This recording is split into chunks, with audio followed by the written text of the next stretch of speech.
Hello student.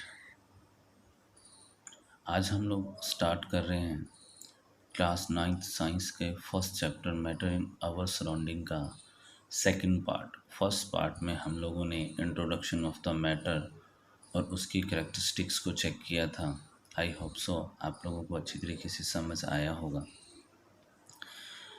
In this section हम लोग क्या क्या चीज़ों पे डिस्कस करेंगे। First, introductions of the state of matter and second, properties of state of matter. It means इस वीडियो लेक्चर्स के अंदर हम एक तो स्टेट ऑफ मैटर के इंट्रोडक्शंस के बारे में डिस्कस करेंगे और सेकंड उसकी प्रॉपर्टीज़ के बारे में हम लोग डिस्कस करेंगे। जैसा कि हमें पता है कि बहुत सारी फॉर्म्स जो है मैटर्स की हमारे अराउंड होती हैं, बट एग्जैक्ट मैटर की 5 फॉर्म होती हैं, 5 स्टेट्स होती हैं। जैसे आप चेक करोगे, फर्स्ट हमारे पास आता है सॉलिड, सेकंड हमारे पास आता है लिक्विड, थर्ड हमारे पास आता है गैस, फोर्थ आता है हमारे पास प्लाज्मा एंड फिफ्थ आता है बोल्ज-आइंस्टीन कंडेंसेट, जिसको हम बोलते हैं BEC। ओके, तो हमारे सिलेबस में ये 3 जो स्टेट या 3 फॉर्म है मैटर की, वो हमारे सिलेबस में और इसकी प्रॉपर्टीज हैं, तो इनके बारे में हम लोग इन डिटेल से डिस्कस करेंगे। प्लाज्मा और बोल्ज-आइंस्टीन कंडेंसेट के बारे में हम लोग थोड़ा लिटिल डिस्कस करेंगे, बट डिस्कस ज़रूर करेंगे कि एक्चुअली में ये स्टेट क्या चीज़ होती है। ओके, क्लियर हो गया। ये तो हम लोगों ने चेक किया था कि 5 स्टेट होती हैं किसकी, मैटर की। अब सबसे इम्पोर्टेंट चीज़ इसमें ये आती है कि ऐसे कौन से फैक्टर हैं जो मैटर की स्टेट को इफ़ेक्ट करते हैं। ठीक है, तो ऐसे 2 फैक्टर हैं। फर्स्ट आता है काइनेटिक एनर्जी, जो हमने प्रीवियस क्लास के अंदर कंफर्म किया था कि काइनेटिक एनर्जी क्या होती है, ऐसी एनर्जी जो पार्टिकल्स को मूवमेंट के लिए चाहिए। सेकंड आता है इंटरमोलिकुलर फोर्स। ये चीज़ थोड़ी सी नई है, बट इतनी ज़्यादा नई नहीं है। इंटरमोलिकुलर फोर्स का मतलब क्या होता है? Attractions between particles, attractions between particles. यहाँ मैं ब्रैकेट्स में एनी मैटर्स लिख देता हूँ। एनी मैटर्स का मतलब ये चीज़ होगी कि ये जो फोर्स है ये डिपेंड करेगा मैटर की फॉर्म या उसकी स्टेट्स के ऊपर। जैसे फॉर एग्जांपल सॉलिड है या लिक्विड है या गैस है, तो इनमें जो इंटरमोलिकुलर फोर्स होगा वो डिफरेंट होगा डिफरेंट मैटर्स के अंदर। जैसे सॉलिड की बात करेंगे तो इसमें पार्टिकल्स जो है वो ज़्यादा क्लोजली टाइट पैकिंग होती है, इसलिए इनमें इंटरमोलिकुलर फोर्स बहुत ज़्यादा होता है। बट काइनेटिक जो मूवमेंट होती है या काइनेटिक एनर्जी होती है वो बहुत कम होती है, जिसको हम नेग्लिजिबल भी बोल सकते हैं। ओके, लिक्विड में इंटरमोलिकुलर फोर्स वीक होता है क्योंकि इनके पार्टिकल्स के बीच में स्पेस बहुत ज़्यादा होता है। ठीक उसी तरीके से गैस की बात करेंगे तो उसमें इंटरमोलिकुलर फोर्स जो होता है वो बहुत ज़्यादा कम होता है। इट मीन्स नेग्लिजिबल के बराबर होता है, बट काइनेटिक एनर्जी बहुत ज़्यादा होती है इनमें। तो इन सब चीज़ों को हम जब प्रॉपर्टीज़ ऑफ द मैटर्स के अकॉर्डिंग डिस्कस करेंगे तो ये सब चीज़ें वहाँ आएंगी। तो तब हमें वहाँ भी ध्यान रखना पड़ेगा कि एक्चुअली में काइनेटिक एनर्जी और इंटरमोलिकुलर फोर्स क्या चीज़ होती है। ओके, क्लियर हो गया। तो फर्स्ट स्टेट या फर्स्ट फॉर्म हमने सॉलिड स्टेट के बारे में डिस्कस करेंगे और उसकी प्रॉपर्टीज़ के बारे में डिस्कस करेंगे। एक्चुअली में सॉलिड स्टेट होती क्या है। तो जैसे 2 फैक्टर हमारे लिए मेन था, एक था इंटरमोलिकुलर फोर्स और दूसरा हमारे पास था काइनेटिक एनर्जी। तो एक्चुअली में intermolecular force between the particles किसके, सॉलिड के, वो क्या आता है, वेरी स्ट्रॉन्ग होता है। क्लियर है। यहाँ एक वर्ड मैंने मेंशन किया है, कंस्टिट्यूएंट। कंस्टिट्यूएंट का मतलब ये चीज़ होगी कि जब भी हम किसी भी मैटर्स की प्रॉपर्टीज़ को चेक करेंगे तो वो प्रॉपर्टीज़ हमें एटम्स की फॉर्म में भी मिल सकती है, मॉलिक्यूल्स की फॉर्म में मिल सकती है, एंड आयंस की फॉर्म में भी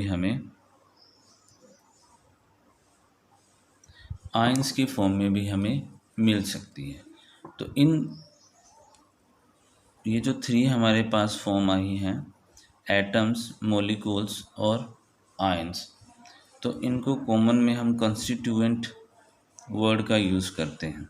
कॉमन वर्ड का यूज़ करते हैं कंस्टिट्यूएंट, जो हमें ये बताता है कोई भी यहाँ पे पार्टिसिपेट कर सकता है प्रॉपर्टीज़ के अंदर। Intermolecular force between the atom, intermolecular force between the molecules, intermolecular force between the ions. ठीक उसी तरीके से काइनेटिक एनर्जी एटम्स के बीच में, काइनेटिक एनर्जी मॉलिक्यूल्स के बीच में, काइनेटिक एनर्जी आयंस के बीच में। ओके, क्लियर हो गया। नेक्स्ट आता है properties of the solid. Okay, तो प्रॉपर्टीज ऑफ द सॉलिड के अंदर ये चीज़ हम लोग चेक करेंगे कि उसमें फोर्स ऑफ अट्रैक्शंस कैसा है, उसके पार्टिकल्स का शेप कैसी है, उसके पार्टिकल्स की वॉल्यूम कैसी है, उन सब चीज़ों को हम बारी बारी से क्या करेंगे, डिस्कस करेंगे। तो फर्स्ट जो इसकी प्रॉपर्टीज आती है सॉलिड की, solid are rigid and incompressible. It means solid के पार्टिकल्स एक तो रिजिड होते हैं और उनको हम कंप्रेस नहीं कर सकते हैं। इसका रीज़न क्या हुआ कि एक तो इनके पार्टिकल्स के बीच में स्पेस बहुत कम होता है। जैसे इन पार्टिकल्स की अगर आप लोग अरेंजमेंट देखोगे तो वेल अरेंजमेंट, परफेक्ट अरेंजमेंट होती है। यहाँ डिस्टेंस भी एकदम परफेक्ट होती है।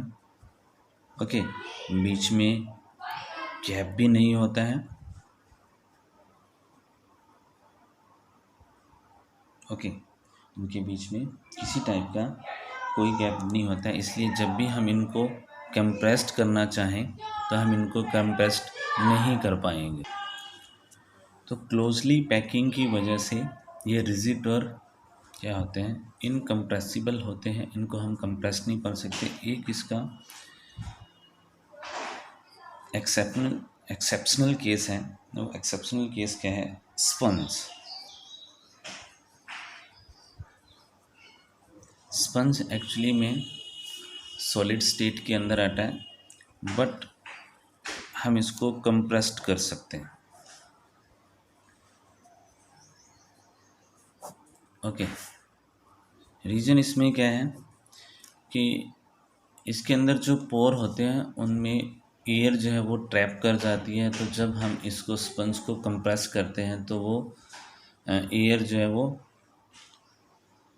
एक्सप्लेड हो जाती है, बाहर निकल जाती है। तो हम उसको आसानी से क्या कर सकते हैं, कंप्रेस कर सकते हैं।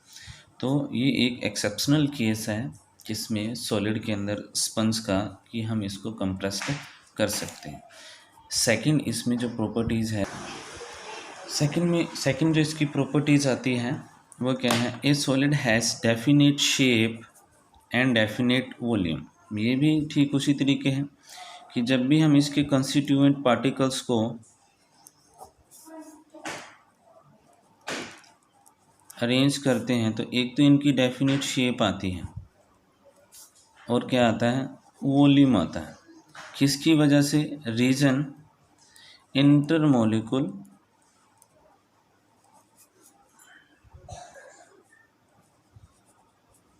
फोर्स ऑफ अट्रैक्शंस की वजह से,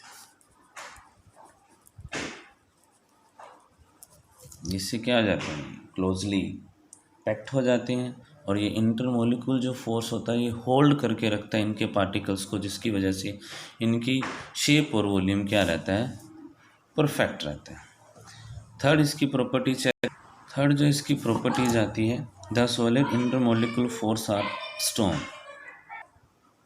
जैसा कि हमने पहले भी चेक किया था, due to the strong intermolecular force of attractions the solid particles होल्डली क्या होता है, क्लोजली होते हैं, दूसरा फोर्स ऑफ अट्रैक्शन के कारण एक दूसरे को स्ट्रांगली होल्ड करके रखते हैं और अपनी फिक्स पोजीशंस पे रहते हैं, सिर्फ वहाँ से रोटेट और वाइब्रेट करेंगे। इट मीन्स पार्टिकल्स वहीं पड़ा पड़ा अपने आप को क्या करेगा, वाइब्रेट करेगा अपनी मेन पोजीशंस के ऊपर। और रीज़न इसमें क्या चीज़ है, क्योंकि इसमें लिटिल काइनेटिक एनर्जी होती है। अगर इसमें काइनेटिक एनर्जी नहीं होगी तो वो पार्टिकल्स क्या करेगा, मूव नहीं कर पाएगा। ओके, चाहे वो पार्टिकल्स आइटम की फॉर्म में हो, चाहे वो मॉलिक्यूल्स की फॉर्म में है, या फिर आयंस की फॉर्म में है। या फिर एक एक्सेप्शनल केस आता है हमारे पास, रबर। रबर की प्रॉपर्टीज़ सॉलिड के अंदर आती है। देखिए, जैसे हम रबर पे फोर्स लगाएंगे तो फोर्स लगाने के बाद वो अपनी शेप को चेंज करता है। शेप को चेंज तभी करेगा जब हम उस पर क्या लगाएंगे, फोर्स लगाएंगे। लेकिन जैसे आप फोर्स को जीरो करोगे तो वो फिर अपनी वही मेन पोजीशंस के ऊपर आ जाएगा।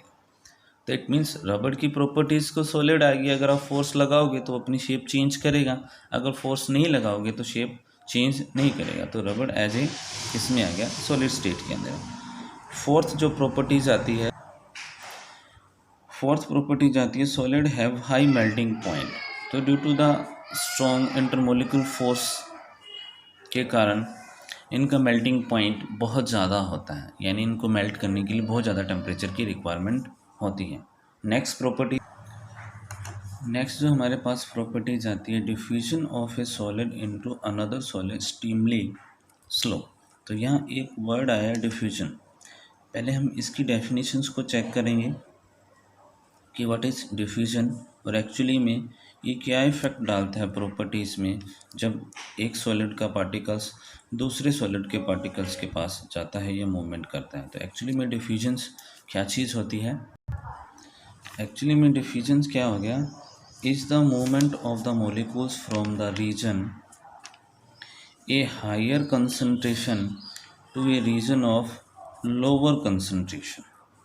इट मीन्स डिफ्यूजन एक ऐसा प्रोसेस है जो एक हायर कंसंट्रेशन से लोअर कंसंट्रेशंस की हो जाता है। कंसंट्रेशंस का मतलब क्या आ गया, जहाँ उस सब्सटेंस की वैल्यू बहुत ज़्यादा हो। तो ये ज़्यादा वैल्यू से कम वैल्यू की ओर जाता है। इसको हम एक एग्जांपल के थ्रू चेक करते हैं।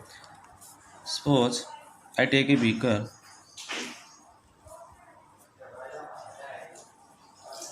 ओके,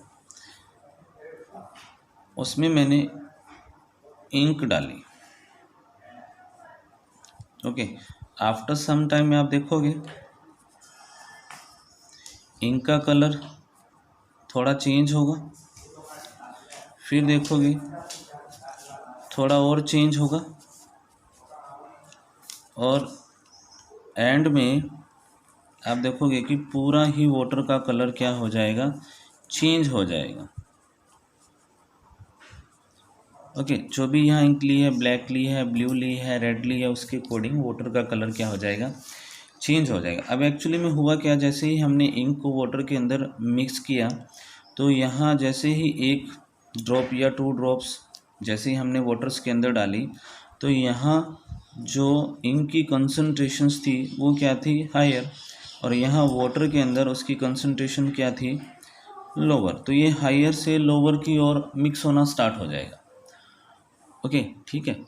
तो ये डिफ्यूजन एक ऐसी चीज़ है, एक ऐसी प्रॉपर्टीज है, एक ऐसा फिनोमिना है जो हायर कंसंट्रेशन से लोअर कंसंट्रेशन की ओर मूव करता है। ओके, क्लियर है। इसको हम जनरली इस तरीके से भी देखते हैं कि जैसे हम परफ्यूम या डीओ का यूज़ करते हैं, तो जैसे ही मान लो हम उसको ओपन करते हैं बॉटल्स को डीओ की, तो उसकी जो स्मेल है, एक साइड में जहाँ उसका पॉइंट ऑफ एरिया होता है, जहाँ जो भी पर्सन खड़ा होता है, वहाँ उस एरिया में उसकी कंसंट्रेशन बहुत ज़्यादा है। धीरे धीरे स्लोवली वो क्या होगी, एयर के साथ कांटेक्ट में आएगी और गोइंग ऑन आगे बढ़ती जाएगी। तो जहाँ वो आगे इन्वायरमेंट के अंदर एक्सपेल होगी तो वहाँ उसकी कंसंट्रेशंस क्या होगी, लोअर होगी। ओके, क्लियर हो गया। तो ये हमारे पास डिफ्यूजन वर्ड का। अब देखो सॉलिड में ऐसी चीज़ नहीं होती, बहुत स्लोबल होते हैं ये, क्योंकि एक पार्टिकल्स दूसरे पार्टिकल्स की ओर मूव नहीं कर पाता है। तो रीज़न इसका वही है, इंटरमोलिकुलर फोर्स के कारण ये जो पार्टिकल्स हैं ये एक पोजीशन से दूसरी पोजीशंस की ओर मूव नहीं कर पाते, इसलिए इसमें जो डिफ्यूजन होता है वो क्या आता है, एक्सट्रीमली स्लो होता है। Okay clear. Next property, last properties आती है, solid in general have high density.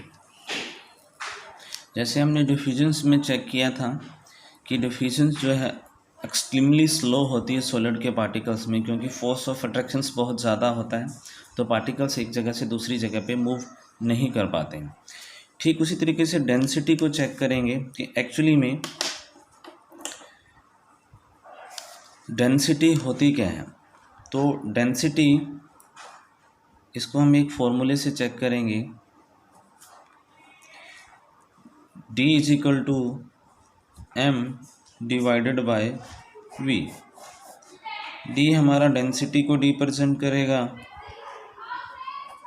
M mass को और V वॉल्यूम को। ओके एक्चुअली में होता क्या है कि ये एक ऐसी प्रॉपर्टीज है जो मास और वॉल्यूम पे डिपेंडेबल है। जैसे सपोज हमने एक बॉक्स लिया, इसकी लेंथ 1 मीटर, विड्थ भी 1 मीटर और हाइट भी 1 मीटर है।